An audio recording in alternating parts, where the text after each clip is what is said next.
जंतर मंतर पे कुछ दिनों पहले प्रधानमंत्री की मां को गाली दी गई, सेना को गाली दी गई। एक मोटी भैंस जंगी बनकर कश्मीर में सेना के जवान को गाली दे रही थी। यही अधिकार की मांग कर रहे हो क्या? अगर ठाकुरों की तरह तलवार उठा लेते तो तलवार के डर से सलवार नहीं पहननी पड़ती। आप एक तरफ ठाकुर बामन कह के गालियां दे रहे हो और उन्हीं के आधार पे आप आरक्षण को भी मांग रहे हो। आप पहले खुद तो तय कर लो कि आरक्षण लेना किसी को गाली देने का अधिकार देता है क्या? तो दलितों की आवाज उठा कौन रहा है? वो चंद्रशेखर रावण जो अपनी एक्स प्रेमिका को न्याय नहीं दिलवा पा रहे हैं, रोहिणी गाबड़ी को इंसाफ नहीं दिलवा पा रहे हैं, वो दलितों को न्याय दिलवाने की बात करते हैं। सबके सब मुगलर और जो मुगल सारे अंग्रेजों के हाथ में देके सत्ता, उन लोगों ने हमारे साथ खेलना स्टार्ट कर दिया। क्या ब्राह्मण समाज में कोई गरीब नहीं है? क्या ठाकुर समाज में कोई गरीब नहीं है? आरक्षण की जरूरत जिसको है, उस जरूरतमंद व्यक्ति तक तो आरक्षण पहुंच ही नहीं पा रहा है। मैं लिखूं पदवनी का जौहर, में चित्तौड़ का संग्राम लिखूं, मैं युद्ध लिखूं हल्दी घाटी, मैं राणा का को राम लिखूं, मैं लिखूं सदा शिवाजी को, रणभूमि का संघर्ष लिखूं, मैं मर्यादा लिखूं श्री राम की और वन के 14 वर्ष लिखूं, मैं लिखूं तांडव झांसी का, मैं अंग्रेजों की हार लिखूं, मैं लिखूं रक्त बलिदानों का, मैं आंखों के अंगार लिखूं। दलितों के लिए भी आज सवर्ण समाज ही लड़ रहा है। यहाँ पर देखिए कई ऐसे दलित समुदाय के लोग हैं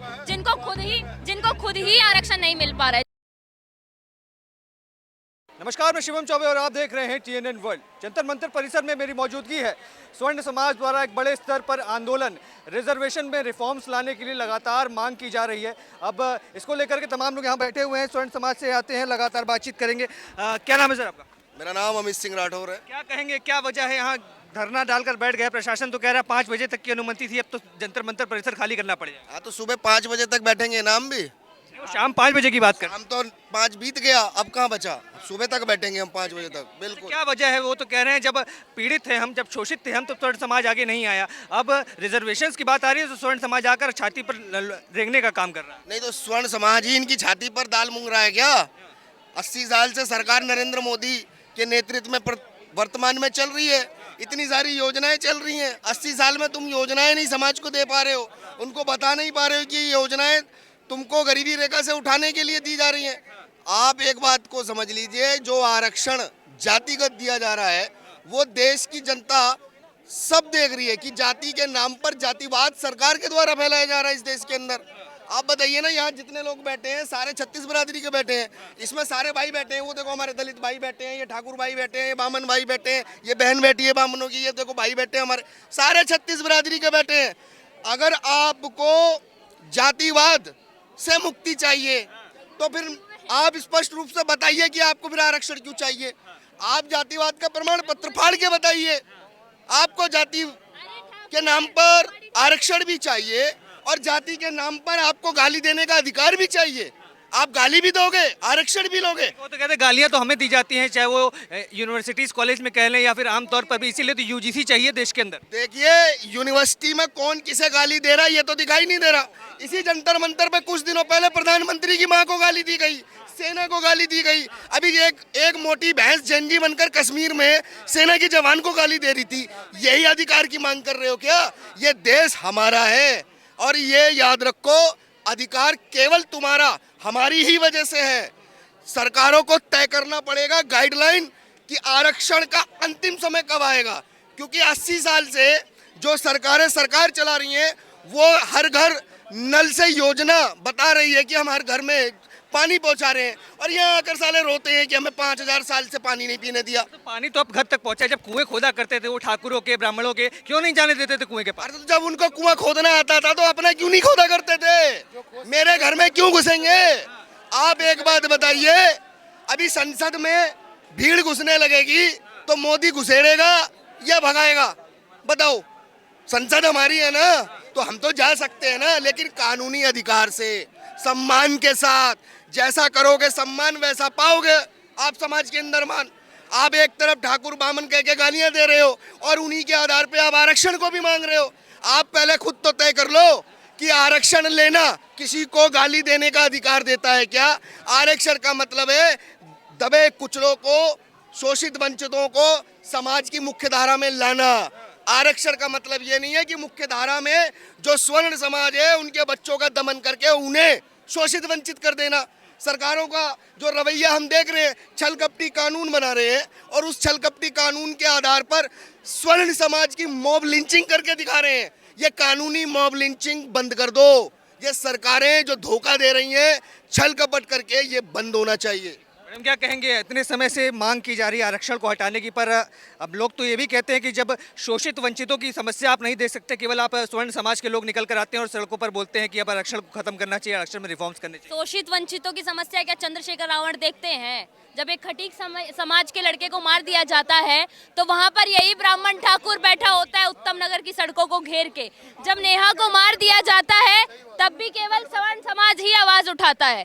जब नेहा को एक जिहादी मार देता है तो दलितों की आवाज उठा कौन रहा है? वो चंद्रशेखर रावण जो अपनी मतलब एक्स प्रेमिका को न्याय नहीं दिलवा पा रहे हैं, रोहिणी गाबड़ी को इंसाफ नहीं दिलवा पा रहे हैं, वो दलितों को न्याय दिलवाने की बात करते हैं। मैं एक बात कहना चाहूंगी, जो दलित है जो कह रहे हैं कि हमारा दमन हुआ है दमन हुआ है, मैं शूद्र और वैश्य की बात नहीं कर रही। जो दलित है जो नीले फटके वाले बने हुए हैं उनके लिए मैं एक बात कहना चाहूंगी, तुम बहुत ठाकुरों के खिलाफ जाते हो ना, ठाकुर ने ये किया, ठाकुर ने वो किया।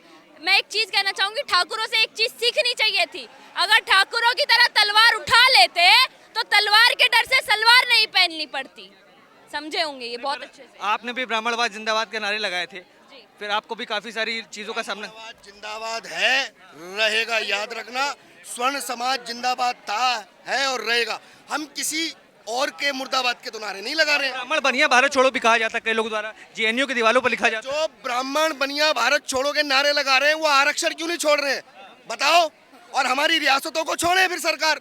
हमने रियासत दी है, हमने रजवाड़े दिए, हमने अपनी संप्रभुता और भारत की अखंडता को बनाए रखने के लिए अपने 14-14 साल के बच्चों को युद्ध भूमि में बलिदान किया है। 80 साल से हम दे ही तो रहे हैं और लास्ट में आप हमें क्या दे रहे हो? केवल गालियां। ये गाली देने का अधिकार नहीं है इस देश के अंदर। आरक्षण के नाम पे, अगर आरक्षण के नाम पे आप गालियां दोगे तो इस देश का हर युवा जो आज वर्तमान में जनजी है, जो असली जनजी है, वो क्रांति के साथ अपना जन्म सिद्ध जेनजी बैठी है। अच्छा ये बताइए, जेनजी मैं भी बैठी हूँ आरक्षण के खिलाफ। आरक्षण में रिफॉर्म्स होने चाहिए। क्या ब्राह्मण समाज में कोई गरीब नहीं है? क्या ठाकुर समाज में कोई गरीब नहीं है? आरक्षण की जरूरत जिसको है उस जरूरतमंद व्यक्ति तक तो आरक्षण पहुंच ही नहीं पा रहा है। जो 4-4 पीढ़ियों से आरक्षण का प्रिविलेज लेकर बैठे, आईएएस पीसीएस ऑफिसर्स बनकर बैठे हैं, उन्हीं को आरक्षण मिले जा रहा है। जरूरतमंदों तक तो आरक्षण पहुंच ही ना है। जो आरक्षण की लड़ाई लड़ते हैं, चाहे चंद्रशेखर रावण की बात कर लिया, आरक्षण की लड़ाई नहीं लड़ते हैं वो, आप ये ना बोलिए प्लीज। पीढ़ी दर पीढ़ी सवर्ण समाज ही लड़ता आ रहा है। दलितों के लिए भी आज सवर्ण समाज ही लड़ रहा है। यहाँ पर देखिए कई ऐसे दलित समुदाय के लोग हैं जिनको खुद ही आरक्षण नहीं मिल पा रहा है, जो जरूरतमंद है दलित समुदाय से, लेकिन उन्हें नहीं मिल रहा है। जो 4-4 पीढ़ियों से प्रिविलेज ले रहे हैं आरक्षण का, वही आरक्षण खाए जा रहे हैं। तो उनके लिए भी आज लड़ाई ठाकुर या वही पंडित ही लड़ रहे हैं यहाँ पर। चलिए और कतार में अंदर भी लोग बैठे हैं, बातचीत करेंगे।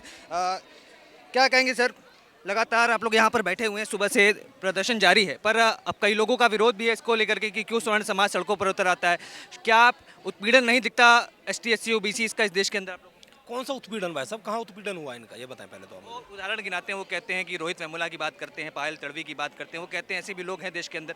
क्या स्वर्ण समाज ये तस्वीरें नहीं देख पाता? क्या स्वर्ण समाज में लोग नहीं है जिन्होंने सुसाइड करी है, जिनको मार दिया गया? स्वर्ण समाज में बहुत लोग हैं। आप एक तरफा बात ना करें, दोनों तरफ की करें, क्योंकि हर समाज में कोई ना कोई ऐसा प्रवृत्ति का इंसान हो जाता है जो ऐसी मिस्टेक कर देता है। ठीक है, आपने जो बात कही, हम आरक्षण पे आते हैं। ये जो आप बात कर रहे हैं ना, हम यहाँ जो बैठे हुए हैं, जो स्वर्ण समाज आज सड़कों पर उतरा है, आर्थिक आधार पर आरक्षण के लिए उतरा है, ना कि आरक्षण को बंद करने के लिए। आप उसको दें जिसको ज़रूरत है, जिसका बाप IPS हो, जिसका बाप पुलिस में हो, जिसका बाप डॉक्टर हो, सरकारी नौकरी में हो, उसके बाद भी कोई आरक्षण ले रहा है तो ये कहीं ना कहीं तरफ गलत है। क्योंकि जो वंचित हैं, जिनको ज़रूरत है, आप उनको आरक्षण दें, किसी भी जाति का हो। पर ये इसी जंतर मंतर पे आपको परमिशन के लिए, अगर आरक्षण की ही बात थी, इतनी दिक्कत का सामना करना पड़ा। इसी जंतर मंतर पे 30-35 दिनों से कॉकरोच जनता पार्टी ने प्रोटेस्ट किया, किसी ने चू नहीं बोली, विदाउट परमिशन वो लोग 32 दिनों तक बैठे रहे। क्यों स्वर्ण समाज को इतनी तकलीफों का सामना करता है केवल एक बात उठाने के लिए? देखिए, अभी आपने जो बात बोली, पहले तो ये बताएं स्वर्ण समाज यहाँ से उठ के चला कहाँ गया? यहीं बैठा है। अभी 5 बजे, 5 नहीं 500 बजा लेना, यहीं बैठे मिलेंगे। परमिशन मिले ना मिले, पहली बार सड़कों पे उतरे हैं। जब हक के लिए उतरे तो भैया हम उस कौम से आते हैं कि हमने अपने गले कटवा लिए, और जब हमारे गले पे बात आ जाती है तो हम आगे पीछे कुछ नहीं सोचते हैं। अभी तो हमारे बच्चों की बात है, हमारे बच्चों के फ्यूचर की बात है, तो बिल्कुल यहाँ से जब भी उठेंगे जब हल लेके निकलेंगे। क्या कहेंगे सर, आप भी यहाँ पर बैठे हुए हैं, क्या मांगे हैं? क्योंकि अब भाईचारे की बात होती है, 36 बिरादरी की बात होती है, पर कई लोग जब अपने आप को ST SC OBC में काउंट करने लग जाते हैं खासतौर पर, तो वो कहते हैं कि हम हिंदू नहीं हैं, अपने आप को हिंदू नहीं बताते। क्या कहेंगे? देखो, वो ना राजनीति का शिकार हैं वो लोग। वो एक तरीके का वायरस है, उस वायरस से ना वो पीड़ित हो चुके हैं। मतलब समझ के वायरस का शिकार हो चुके हैं। जिसका कोई इलाज ही नहीं है, ना इलाज बीमारी है वो। मैं आपको बता दूं, इस देश का एक तिरंगा है, उस तिरंगे के जितने लोग नीचे हैं, देश के तिरंगे के नीचे हैं ना सारे लोग, तो सब समान बरोबर क्यों नहीं है, कोई छोटा कोई बड़ा। ये जो बैठे हुए हैं यहाँ पर, ये वो लोग हैं जो लोग इस देश के गद्दार और दुश्मनों को कच्चा खा जाएंगे। ठीक है, क्या कहेंगे? अच्छा, ये लोग भी ये कहते हैं कि भाई जब इतने सालों से शोषण किया गया वो तस्वीरें नहीं दिखी, आज आप लोगों को तस्वीरें दिख रही हैं। शोषण किया गया भाई, शोषण कैसा करा, किसने करा, कब करा, किसने करवा दिया, वो भी तो देखो। उसके पीछे एंगल क्या था? सब के सब मुगलर और जो मुगल साढ़े अंग्रेजों के हाथ में दे के सत्ता, उन लोगों ने हमारे साथ खेलना स्टार्ट कर दिया। ये सब चीज़ें वो हैं। हमारे मोदी जी ने जिस तरीके से स्वर्ण समाज के बच्चों का डेथ सर्टिफिकेट को जिस तरीके से पारित करने का प्रयास करा, फिर उसको रोक लगाने का प्रयास करा, दोबारा इस देश के अंदर कोई इस तरीके का कृत्य ना करें। और मैं योगी आदित्यनाथ जी से अपील करना चाहता हूँ, 24 घंटे के लिए आप अपनी कुर्सी का त्याग करें कि भाई 24 घंटे के लिए मैं अपने समाज के साथ खड़ा हूँ। इस देश में जिसको ज़रूरत है, जो बिल्कुल बिछड़े हुए हैं, जो गरीब हैं, उसको दें। एक पार्टी का आधार पर जाति के आधार पे सुनो, एक डीएम का बेटा, वो एक डीएम बन गया आरक्षण के उस पे, अब उसका बेटा 18 साल के बाद फिर वो भी बन गया, फिर उसका बेटा 18-19 साल फिर वो भी बन गया, फिर भाई साहब फिर औरों की बारी कब आएगी? आप समझो बात को। इस देश के अंदर ये आज जो जंतर मंतर में जो बैठे हुए हैं स्वर्ण समाज के लोग, ये कोई वो लोग नहीं है जो मोदी जी की माँ को गाली दे दें, हमारे देश की सम्मानित वर्दियों को गाली दे दें। ठीक है, आप समझो, अगर इन्हों को सवाल है भाई आप कर सकते हो, बताइए। नहीं, जैसे मेरा दोस्त भी जनरल से है और उसे आरक्षण नहीं मिल रहा, बिकॉज वो शकल से और अकल से दोनों से पिछड़ा है। तो मैं मोदी सरकार से विनती चाहता हूँ कि उसको भी आरक्षण मिले और ये सब चीज़ें हो। नहीं, ये नस्लों की टिप्पणी क्यों कर रहे हैं? देखो, अब मेरे को नहीं पता ये भाई किस चीज़ की बात कर रहे हैं। ये भाई मुझे जय श्री राम करते हुए भी दिखते हैं और ये भाई मुझे जय भीम भी करते हुए दिखते हैं और ये भाई मुझे हर तरीके से दिखते हैं। भाईचारा अच्छा होता है ना? भाईचारा होना चाहिए, यही तो भाईचारा है। हम यहाँ बैठे हुए, यही तो भाईचारा है भाई, यहाँ पर खड़ा हुआ है। ठीक है भाई साहब, जय भीम जय श्री राम इस देश में सब चलेगा, उनके ऊपर लाठीचार्ज होनी चाहिए जो जय भीम कहकर भगवानों को गाली देते हैं।